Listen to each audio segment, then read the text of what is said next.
नमस्कार दोस्तों, you welcome in Aditya's geography optional videos. पिछली वीडियो में हमने पढ़ा था कि समुद्र विज्ञान का सिलेबस क्या है हमारे यूपीएससी सिविल सर्विसेज एग्जामिनेशन के पॉइंट ऑफ व्यू से और साथ ही स्टेट पीसीएस वगैरह के पॉइंट ऑफ व्यू से। और हमने उससे थोड़ा बात की थी कि स्थलाकृतियाँ किस प्रकार की होती हैं सागरी तली की। उसमें हमने ये भी बात की थी कि कितने भागों में मुख्य रूप से बांटा गया है, जैसे कि हमने बात की महाद्वीपी, मंग तट, मंग ढाल, गहन सागरीय मैदान और गर्त की बात की, और अलग से हमने बात की थी उस पर कि मध्य महासागरीय कटक।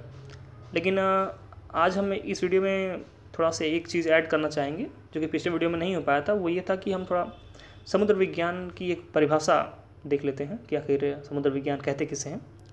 तो यहाँ पे आप देख सकते हैं कि लिखा है कि ग्रैंट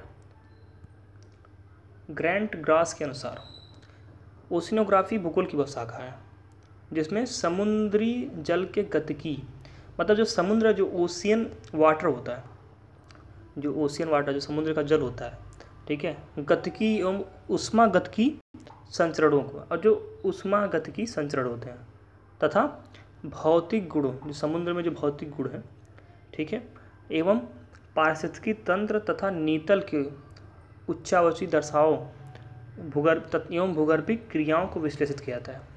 आपको लगा होगा कि ये क्या मैं पढ़ रहा हूँ, लेकिन चलिए कोई बात नहीं, समझाते हैं हम, इसमें कोई चिंता करने की आवश्यकता नहीं है। तो हमने पहले बात की कि समुद्र भूगोल की वह शाखा है जिसमें समुद्री जल की गतिकी, आप इसको तो समझ रहे होंगे कि समुद्र जल गति में है, मतलब समुद्र जल चलायमान अवस्था में है, तो उसका मतलब आप तो समझ ही रहे हैं। अगला सेंटेंस कहता है कि उष्मागतिकी संचरणों, तो संचरण मतलब भी एक तरह से होता है गतिमान होना, ठीक है, उष्मागति संचरणों। उष्मा जिसमें कि ऐसे जल जिसमें कि उष्मा हो और वो संचरण करे, उष्मागतिकी संचरणों। भौतिक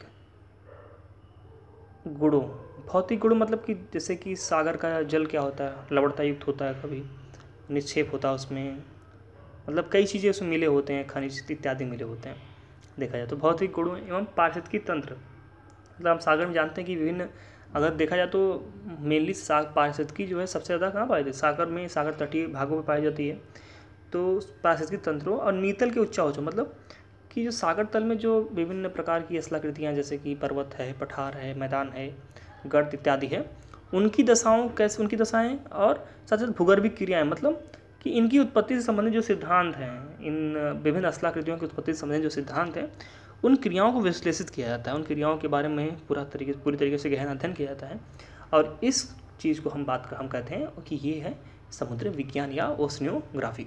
अब विषय वस्तु के रूप में आप देख सकते हैं कि दिया है समुद्री धारा, जो कि आप पहले हमने बात की समुद्री जल की गतिकी संचरणों की बात की, हमने उष्मागतिकी संचरणों की बात की, तो हम धारा इसमें आ गई।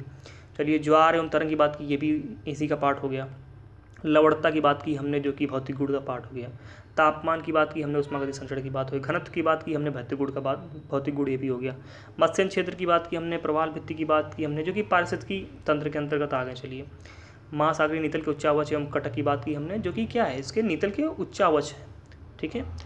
और हमने साथ ही साथ बात की द्रोणी विसरण संबंधी विश्लेषण, मतलब इन चीज़ों के इर्द गिर्द जो है ओशियन के बारे में हम बात करते हैं, ओशियनोग्राफी में हम बात करते हैं, मतलब सागरी विज्ञान में हम बात करते हैं। तो ये मुझे लगा कि एक परिभाषा देना थोड़ा सा ज़रूरी है। थोड़ा सा इस परिभाषा को मैंने इसलिए दिया है क्योंकि यहाँ पे काफ़ी अलग अलग डायमेंशंस को इस परिभाषा में कंक्लूड किया गया है। आप देख सकते हैं कि हम सागरी जल के बारे में बात कर रहे हैं, उसके विभिन्न तापमान के बारे में बात कर रहे हैं, भौतिक गुणों के बारे में भी इसमें बात की जा रही है, पारिस्थितिक तंत्र को भी बात की जा रही है, नीतल के उच्चावचों के बारे में भी बात की जा रही है, भूगर्भिक क्रियाओं के बारे में भी बात की जा रही है। और साथ ही साथ इन चीज़ों को हमने यहाँ पे अलग से हमने एलोबरेट कर दिया कि आखिर ये चीज़ें क्या क्या हैं, जिसको मतलब एक एग्जाम्पल के तौर पर आप समझ सकें आसानी से कि हाँ ये इन चीज़ों की असल में बात की जा रही है। तो ये मुझे लगता है कि काफ़ी सारगर्भित परिभाषा थी, इसलिए मैंने सोचा कि एक परिभाषा आप लोग के सामने होनी चाहिए। तो दूसरा पार्ट जो है आज यहीं ख़त्म होता है, पहले पार्ट का ये भाग बचा हुआ था। तो अब मिलते हैं अगले वीडियो में, जिसमें हम पढ़ेंगे महाद्वीपीय मंग तट, मंग ढाल, जो चारों पार्ट हैं हम उनके बारे में पढ़ेंगे। चलिए नमस्कार, मिलते हैं अगले वीडियो में।